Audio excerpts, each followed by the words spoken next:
तो hello friends, कैसे हैं आप सब लोग। तो आज के इस वीडियो में हम थ्रोन ऑफ ड्रैगन किंग की एपिसोड 16 को एक्सप्लेन करने वाले हैं। तो बिना किसी देरी के शुरू करते हैं आज की वीडियो को। तो एपिसोड की स्टार्टिंग में हमें दिखाया जाता है रॉयल कोड को, जहाँ पर एम्परर ली अपने पैलेस में एओफेन के बारे में सोचकर कुछ कहने लगते हैं। तुम कितने अभिमानी हो ड्रैगन किंग। फिर एम्परर ली अपने डिसाइपल से कहता है, मैंने ऐसा अपमान कब सा था, उसे इस तरह से बात करने का क्या अधिकार है उस ड्रैगन किंग की। तो मैं फिर डिसाइपल कहने लगते हैं, ये विद्रोह है, ये विद्रोह है, उस ड्रैगन किंग ने हमारे साथ विद्रोह किया है।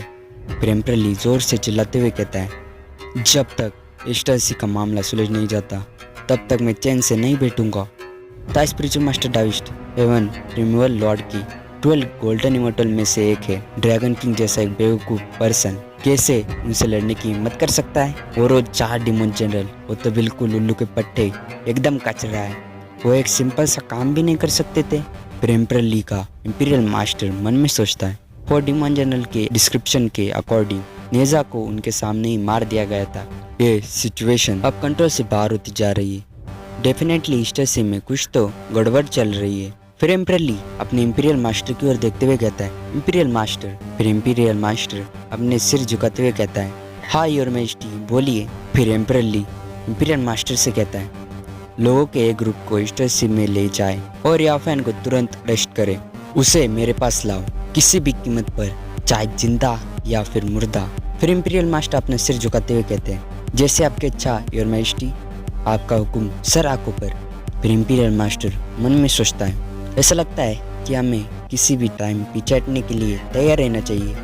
फिर सीन शिफ्ट होता है ड्रैगन पैलेस की ओर, जहाँ पर एओफेन हंसते हुए यानगॉन से कहता है, चीज़ें इन दिनों ठीक चल रही है और ड्रैगन किंग टेम्पल को भी रिपेयर किया गया है और पहले के कंपैरिजन में ड्रैगन किंग टेम्पल के बिलीवर्स भी और बढ़ गए हैं और मेरी कल्टीवेशन भी अब बहुत बढ़ गई है। अगर मैं कल्टीवेशन जारी रखता हूँ तो मुझे बहुत जल्दी फिर से कल्टीवेशन के न्यू लेवल को ब्रेक थ्रू करने में कोई प्रॉब्लम नहीं होनी चाहिए। फिर एओफेन पीछे अनगोन की ओर मुड़ते हुए कहता है, मैंने सिर्फ अभी नोटिस किया, लेकिन तुमने कपड़े कब पहने।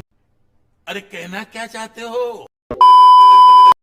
फिर अनगोन स्टाइल से अपने बालों को पीछे करते हुए कहती है, बेवकूफ, जैसा कि मैंने तुमसे पहले ही कहा था कि आप जैसे ही एंसेस्टर ड्रैगन डिग्री के लेवल को एनहेंस करेंगे वैसे ही मेरी पावर रिवील होती जाएगी। फिर एओफेन सैड लुक में अपने मन में कहता है, खैर लेकिन ये खुलासा कम से कम इतना बुरा तो नहीं है। फिर एओफेन के सामने कोई आता है जो कि ऑब्वियसली कौन होंगे, प्राइम मिनिस्टर टोटॉइस। फिर प्राइम मिनिस्टर टोटॉइस एओफेन के सामने झुकते हुए हाथ जोड़कर कहते हैं, नमस्ते और मैजेस्टी। फिर एओफेन प्राइम मिनिस्टर टोटॉइस से पूछता है, प्राइम मिनिस्टर टोटॉइस, क्या हाल ही में कुछ ऐसा अनयूजुअल हुआ है जिससे हमें खतरा हो सकता है। फिर प्राइम मिनिस्टर टोटॉइस एओफेन का जवाब देते हुए कहते हैं, योर मैजेस्टी, ये वर्ल्ड हाल ही में पीसफुल रहा है क्योंकि आपने चेंगटांग के कई मेंबर्स को हराया है और उनमें से भी आपने ड्रैगन किंग टेम्पल के बिलीवर का भी विश्वास जीता है क्योंकि उन्हें पानी की प्रॉब्लम थी और आपने उनके यहाँ बारिश करा दी। आप ही की वजह से अब सब खुशी से रह रहे हैं और कुछ भी ऐसा खास बताने के लिए नहीं है। फिर हमें किसी की आवाज़ आती है जो कि एओफेन को रिपोर्ट करने के लिए आया होता है, जो कि एक श्रेम सोल्जर होता है, जो कि एओफेन से कहता है, योर मैजेस्टी, मेरे पास एक बुरी खबर है। सी पेट्रोल के जनरल्स बाहर इंपीरियल ट्रूप्स के साथ लड़ रहे हैं। फिर एओफेन श्रेम सोल्जर की बात सुनकर सोचते हुए कहता है, एम्परर ली के दिमाग में काफी कुछ चल रहा है। मैंने उनसे पहले एक अल्टीमेटम यानी कि एक लास्ट वार्निंग दी थी, लेकिन ऐसा लगता है कि इससे उन्हें कोई खास फर्क तो नहीं पड़ा है और लगता है कि उन्हें एक अच्छा सा सबक सिखाने के लिए मुझे वहाँ पर किसी को भेजना पड़ेगा और ऐसा लगता है कि हमें अभी भी कम करके आका जा रहा है। फिर प्राइम मिनिस्टर टोटॉइस एओफेन की बात सुनकर कहते हैं, योर मैजेस्टी, प्लीज शांत हो जाइए, इतनी चिंता मत करिए, मैं एम्परर ली से अकेले ही लड़ सकता हूँ क्योंकि वो अब मेरे पावर के सामने कुछ नहीं है, इसलिए आपको ज्यादा चिंता करने की जरूरत नहीं है। फिर एओफेन प्राइम मिनिस्टर टोटॉइस से कहता है, तो ठीक है प्राइम मिनिस्टर टोटॉइस, आप रॉयल कोर्ट में जा सकते हैं और उस एम्परर ली को भी आज जैसा सबक सिखा कर ही आना। फिर प्राइम मिनिस्टर टोटॉइस कहते हैं, जो हुक्म मेरे आका, आपने जैसा कहा है वैसा ही होगा। फिर एओफेन प्राइम मिनिस्टर टोटॉइस को रखते हुए कहता है, एक मिनट रुको, मैं एक बात मेंशन करना तो भूल ही गया। एम्परर ली को बताना याद रखे कि अगर वो सभी लोगों को एक साथ ईस्टर्सी में भेजता है तो ये सबसे अच्छा रहेगा क्योंकि हम उसके सोल्जर से एक साथ ही निपट सकते हैं। फिर हमें ड्रैगन पैलेस के बाहर का सीन दिखाया जाता है जहाँ पर लीजेंड अपने अटैक से रॉयल कोर्ट के सोल्जर को सबक सिखा रहा होता है फिर लीजन अपने ट्राइडेंट से एक अटैक करता है जिससे एक बड़ी सी वेव निकलती है जिससे रॉयल कोर्ट के बहुत से सोल्जर्स जख्मी हो जाते हैं और कई तो बीच में से कट भी जाते हैं।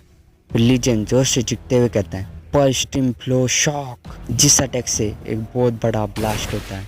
फिर हमें अगले सीन में इंपीरियल मास्टर को दिखाया जाता है जो कि शॉक होते हुए लीजन का अटैक रोकने की कोशिश करते हुए कहते हैं एक मेयर नाइट गार्ड के पास ऑलरेडी एक गोल्डन इमोर्टल का कल्टीवेशन बेस है, या इस्टसी में ऐसा क्या हुआ है जिससे इतने पावरफुल हो चुके हैं। फिर इंपीरियल मास्टर समुद्र में आए उस बड़ी सी सुनामी को देखते हुए शॉक होते हुए कहते हैं अरे ये तो इतनी बड़ी सुनामी है, अगर मैं यही रहा तो मैं कुत्ते की मौत मारा जाऊंगा। फिर जल्दी से इंपीरियल मास्टर लैंडस्लाइड नाम का एक अटैक उस सुनामी पर करते हैं, लेकिन उस सुनामी पर तो उसके अटैक का कोई भी असर नहीं हुआ होता है।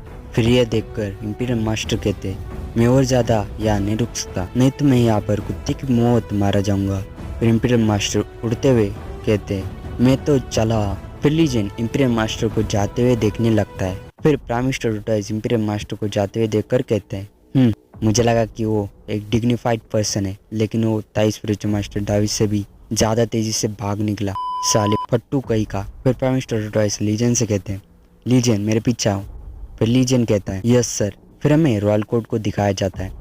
फिर एक आदमी वहाँ पर भागते दौड़ते रिपोर्ट लेकर आता है। फिर एम्परर ली अपने थ्रोन से शॉक होते हुए खड़े हो जाते हैं। फिर वो उस आदमी की बात सुनकर कहते हैं क्या इंपीरियल मास्टर हार गया, ये कैसे हो सकता है, वो तो कितने पावरफुल थे।